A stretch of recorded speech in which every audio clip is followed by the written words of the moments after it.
Hello students, आज हम लोग नॉन स्टाइकोमेट्रिक डिफेक्ट्स के बारे में पढ़ेंगे। बेटा हम लोगों ने डिफेक्ट्स के तीन अलग अलग टाइप पढ़े थे। डिफेक्ट्स को ही इम्परफेक्शन भी कहा था। डिफेक्ट्स के कौन से तीन मेन टाइप थे? पॉइंट डिफेक्ट, लाइन डिफेक्ट और प्लेन डिफेक्ट। उसमें का पॉइंट डिफेक्ट ही हमको स्टडी में है।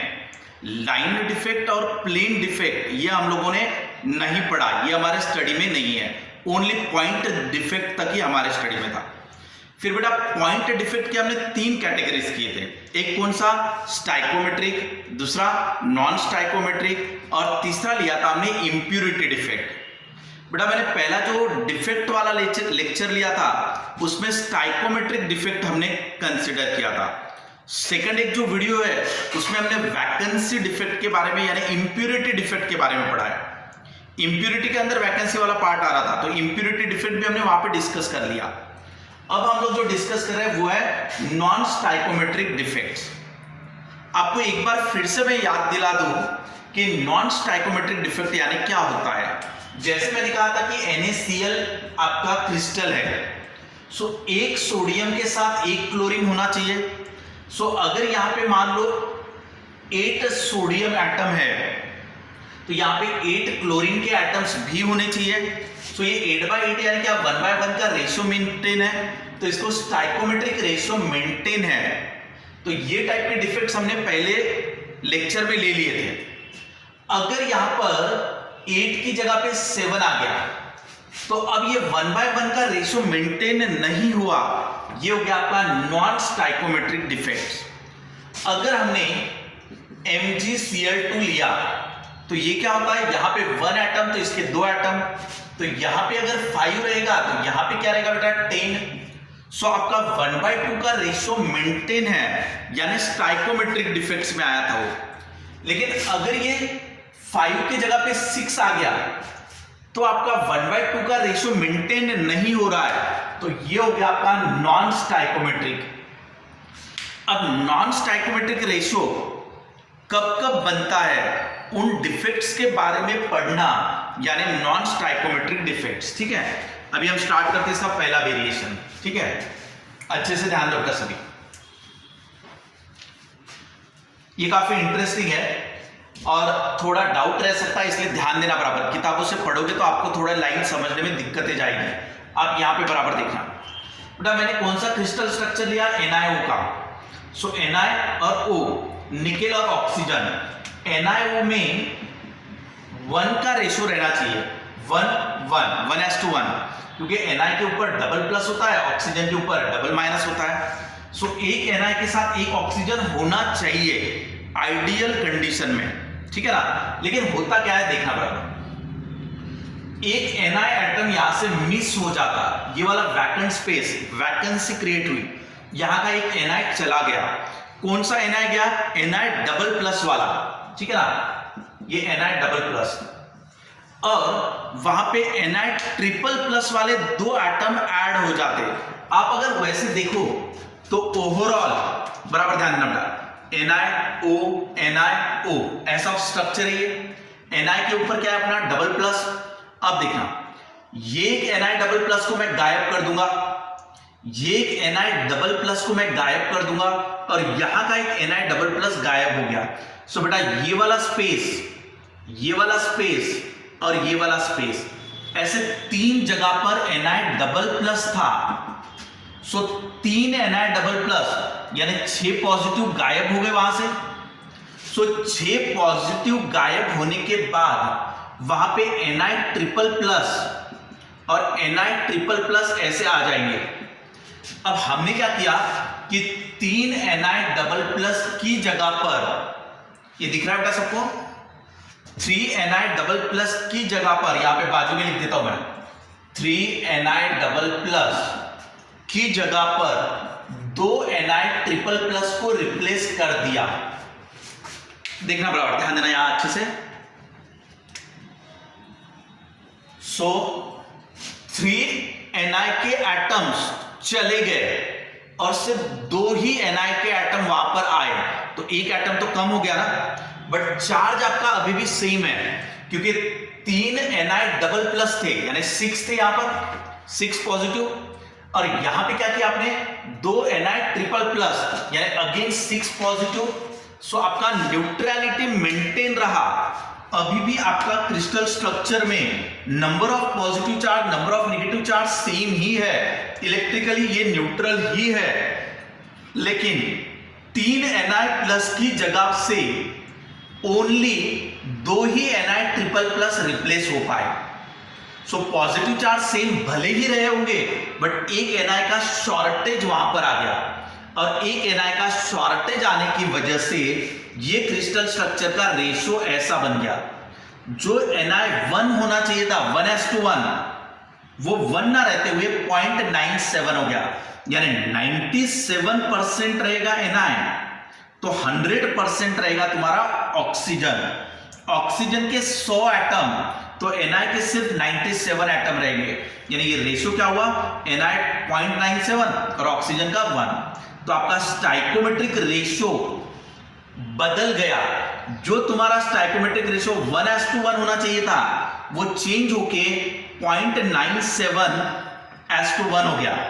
सो आपका स्टाइकोमेट्रिक रेशियो चेंज हो गया, यानी ये हो गया non stoichiometric defect, non stoichiometric defect. ठीक है, ये कैसे प्रोड्यूस हुआ बेटा, it is produce by the same atom, nickel का ही एटम रिप्लेस हुआ निकेल के ही एटम से, but of higher oxidation number. पहले वाले Na का ऑक्सीडेशन नंबर क्या था, डबल प्लस, Na की जगह पे Na ही रिप्लेस हुआ, लेकिन हायर ऑक्सीडेशन नंबर वाला, हायर ऑक्सीडेशन नंबर यानी क्या, ट्रिपल प्लस वाला। इतना समझ में आया।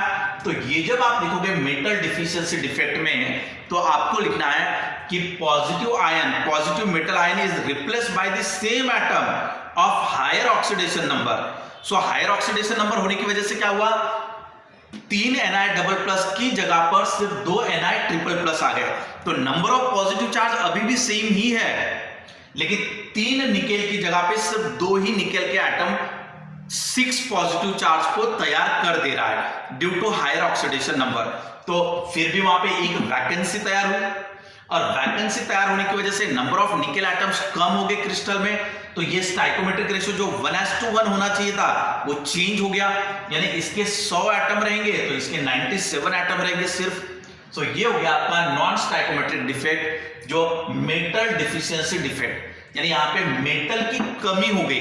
मेटल बोले तो पॉजिटिव आयन, तो यहाँ का पॉजिटिव आयन डिफिशियंसी यानी कम हो गए। सो मेटल डिफिशियंसी डिफेक्ट यानी पॉजिटिव, मेटल बोले तो पॉजिटिव कम हो गए, ठीक है ना, वहां से वो वाला डिफेक्ट। और आपका स्टाइकोमेट्रिक रेशियो चेंज हो गया, यानी नॉन स्टाइकोमेट्रिक में आ गया। यहां तक क्लियर है। चलो ये वाला पार्ट खत्म हो गया अपना। Now next, metal access defect, यानी मेटल ज्यादा हो जाना। सो पॉजिटिव आयन जो है वो ज्यादा हो जाएंगे अपने। सो पॉजिटिव चार्जेस नहीं कह रहा हूं मैं, पॉजिटिव वाले आयन्स वो ज्यादा हो जाएंगे। मेटल एक्सेस डिफेक्ट, अब ये पढ़ते हम लोग, ठीक है, ध्यान देना बेटा अच्छे से। ओके,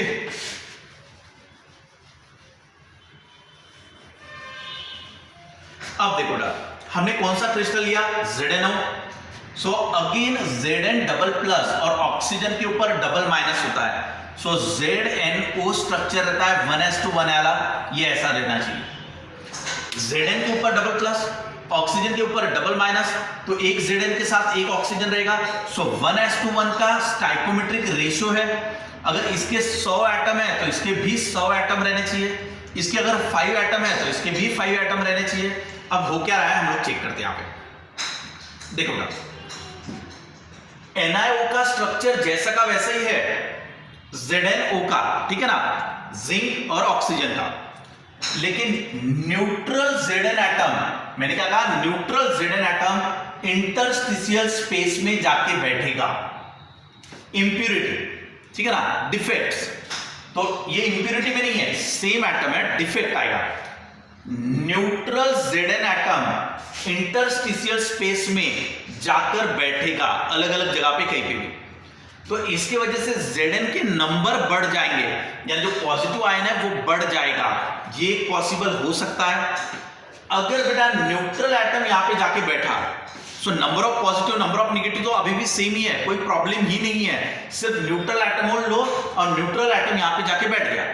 तो आपका Zn के नंबर बढ़ गए, सो 1:1 का रेशियो मेंटेन नहीं हो पाया, क्योंकि ये 1:1 का रेशियो चाहिए था ना। सो ये 1:1 का रेशियो था, बट जैसे ही न्यूट्रल Zn यहां पे आके बैठा तो Zn का अमाउंट बढ़ गया, सो ये 1:1 वाला रेशियो मेंटेन नहीं रहेगा, ये थोड़ा बढ़ेगा, ये थोड़ा घटेगा। समझा बेटा इतना? न्यूट्रल एटम की वजह से कोई फर्क भी नहीं पड़ा पॉजिटिव निगेटिव पे। लेकिन अब दूसरा टाइप लेते हैं। अगर मान लो इंटरस्टिशियल साइट्स पर Zn डबल प्लस आके बैठ गया, तो ये Zn एटम क्या करता, Zn atom Zn double plus बनाता, प्लस 2 इलेक्ट्रॉन रहते वहां पे, 2 electron, Zn gives Zn double plus plus 2 electron. अब यहां पे अगर Zn डबल प्लस आके बैठा तो यहां वो 2 इलेक्ट्रॉन को भी रिलीज करेगा, ये एक इलेक्ट्रॉन, ये एक इलेक्ट्रॉन और ये Zn डबल प्लस। ठीक है, सो अगर पॉजिटिव आयन आके बैठा तो इक्वल नंबर ऑफ इलेक्ट्रॉन्स भी वो वहां पे रिलीज करता है। तो ये एक दूसरा टाइप हुआ। सो मेटल तो बढ़ गया, Zn मेटल आपके इंक्रीज हो गए, तो स्टाइकोमेट्रिक रेशियो आपका बदल गया। ठीक है, तो दो टाइप हुए बेटा, एक मेटल डिफिशियंसी, एक मेटल एक्सेस। मेटल डिफिशियंसी यानी क्या, जिसमें मेटल के एटम्स कम हो जाते हैं। यहां पे देखा था हमने कि निकेल कम हो गए थे, 3 निकेल की जगह पर सिर्फ 2 ही निकेल आ गए थे, तो एक निकेल कम हो गया था, मेटल कम हो गया था, मेटल डिफिशियंसी। लेकिन ये मेटल एक्सेस है, तो मेटल ज्यादा का आ गया। अब ज्यादा का आएगा तो उसमें 2 टाइप, एक तो न्यूट्रल वाला आएगा या तो चार्ज वाला आएगा। न्यूट्रल वाला आया तो कोई फर्क नहीं पड़ेगा, वो वहीं पे रख दो, सिर्फ Zn का अमाउंट बढ़ेगा, नॉन स्टाइकोमेट्रिक डिफेक्ट हो जाएगा वो, चार्ज पे कोई फर्क नहीं पड़ेगा। लेकिन अगर पॉजिटिव आयन आके बैठा, सो 2 प्लस अगर आएंगे तो 2 माइनस को भी वो वहां पे रिलीज करेगा, यानी 2 इलेक्ट्रॉन को भी वो वहां पे रिलीज करेगा। ठीक है, ये हो गया आपका मेटल एक्सेस डिफेक्ट। अब ले लेते हैं नेक्स्ट पॉइंट। नेक्स्ट है आपका अनायन। अनायन बोले तो निगेटिव आयन, वैकेंसी। अब नेक्स्ट पॉइंट ले लेते हैं हम लोग, ये अपना positive negative positive negative positive, ये negative positive negative positive negative, ये ऐसे हम लोग अरेंजमेंट ले लेते हैं। बराबर ध्यान दो बेटा, ये अपना मेटल है, ठीक है ना, प्लस माइनस वाले एटम्स उसके अंदर अरेंज है। अब अनायन वैकेंसी, या अनायन वैकेंसी का मतलब क्या हुआ, जो निगेटिव आयन है वो वहां से गायब हो गया। फॉर एग्जांपल आप NaCl ले लो, सो Na पॉजिटिव Cl नेगेटिव, सो ये Na positive Cl negative, Na positive Cl negative ऐसा रहेगा। सो इसमें से Cl नेगेटिव चला गया, ये वाला निगेटिव आयन, यहां पे क्या क्रिएट हो गया, वैकेंसी। सो इसके जगह पर एक इलेक्ट्रॉन आ जाएगा, उसे F सेंटर या तो कलर सेंटर कहते हैं। बराबर समझना बेटा, मैंने कहा अनायन वैकेंसी, तो नाम से ही क्लियर है, anion vacancy, negative ion vacant हो गया। सो यहां पे निगेटिव था Cl, Na positive Cl negative, so negative ion यहां से चला गया, तो क्या तैयार हो गया वहां पर, वैकेंसी। यहां पे क्या आ गया, इलेक्ट्रॉन। इलेक्ट्रॉन आने की वजह से मेटल को कलर मिल जाता। अगर यहां से Cl नेगेटिव चला गया और इलेक्ट्रॉन आ गया, सो NaCl को येलो कलर मिल जाता। ये जो इलेक्ट्रॉन रिप्लेस कर देता आयन को, negative ion is replace by the electron, उसे F सेंटर कहते हैं, या तो उसको कलर सेंटर भी कहते हैं। अब ये होता कैसे, देखा बेटा, ये NaCl का प्लेट है, मान लो NaCl के प्लेट को सोडियम वेपर में हीटेड किया गया। मैंने कहा कि ये है तुम्हारा NaCl, ये वाला NaCl हो गया, इसको सोडियम वेपर में हीटेड किया गया। सोडियम वेपर कहने का मतलब ओनली Na, ठीक है। अब ये Na यहां पर आएगा, सोडियम के वेपर से यहां पर आएगी। अब जो सोडियम के वेपर इसके ऊपर से जब जाएंगे तो सोडियम इसके ऊपर डिपॉजिट हो जाएगा। अगर ये मेटल पे सोडियम डिपॉजिट हो गया तो जो क्रिस्टल में बैठा हुआ जो Cl नेगेटिव होता है वो ऊपर की तरफ आता। ये Cl नेगेटिव ये अंदर से बाहर की तरफ आएगा। ये अंदर से बाहर की तरफ क्यों आएगा, क्योंकि तुमने इसके ऊपर से सोडियम के वेपर पास किए NaCl के क्रिस्टल पर। NaCl के प्लेट पर सोडियम के वेपर पास किए तो सोडियम उसके ऊपर जाके डिपॉजिट होगा ऑन दिस सरफेस, और जैसे ही Na पॉजिटिव वहां पे डिपॉजिट होगा सरफेस पे तो Cl सामने आएगा। अब ये Cl कहां से आया? क्रिस्टल में से। क्रिस्टल के अंदर से Cl सरफेस पे आया तो ये Cl माइनस, ठीक है ना, वो क्या कराएगा? तो सोडियम वेपर में जो सोडियम का एटम था उसको आयोनाइज कराएगा, यानी Na आयोनाइज होगा Na प्लस इलेक्ट्रॉन करके। NaCl की प्लेट उसके ऊपर सोडियम के वेपर पास किए तो ये सोडियम मेटल सरफेस पे जाके डिपॉजिट हुआ, मेटल में का Cl माइनस बाहर निकला और ये Cl माइनस ने सोडियम को आयोनाइज कराया, Na gives Na plus electron. अब ये वाला Na प्लस जो सोडियम वेपर से आया था और Cl माइनस जो अंदर से बाहर सरफेस पे आया था वो दोनों कंबाइन हो जाएंगे और वो दोनों कंबाइन होकर क्या बनाएंगे? NaCl। अब NaCl बनाने के बाद यहां पे क्या तैयार हो जाएगा? वैकेंसी। और NaCl कहां पर डिपॉजिट हो गया? सरफेस पे, और अंदर में क्या तैयार हो गया? वैकेंसी। किसकी?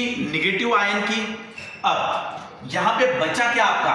तो यहां पे इलेक्ट्रॉन बचा, फिर ये इलेक्ट्रॉन अंदर जाके इस वैकेंसी में जाके बैठ जाता है, ये वैकेंसी में। ये पूरा प्रोसेस है बेटा, जिसको अनायन वैकेंसी कहते हैं। प्रोसीजर समझ में आया आपको? NaCl मेटल प्लेट, उसके ऊपर हीटेड सोडियम वेपर पास किया, सोडियम वेपर पास करने के बाद सोडियम कहां पर जाके डिपॉजिट हुआ? सरफेस पे। जैसे ही सोडियम सरफेस पे डिपॉजिट हुआ अंदर का Cl माइनस बाहर आ गया और Cl माइनस ने क्या किया? सोडियम को आयोनाइज कराया, Na gives Na plus electron. अब ये सोडियम का पॉजिटिव चार्ज वेपर वाला और Cl नेगेटिव जो अंदर से बाहर आया था वो दोनों क्या बनाएंगे? NaCl का बॉन्ड बनाएंगे।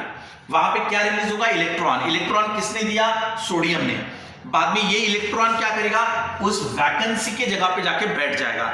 इसे कहते हैं F सेंटर और कलर सेंटर, क्योंकि इस इलेक्ट्रॉन की वजह से ही वहां पे कलर प्रोड्यूस होता है। NaCl में ये येलो कलर प्रोड्यूस करता है। समझ में आ रहा था? तो ये हो गया आपका अनायन वैकेंसी। सो आज हमने नॉन स्टाइकोमेट्रिक डिफेक्ट भी डिस्कस कर लिया।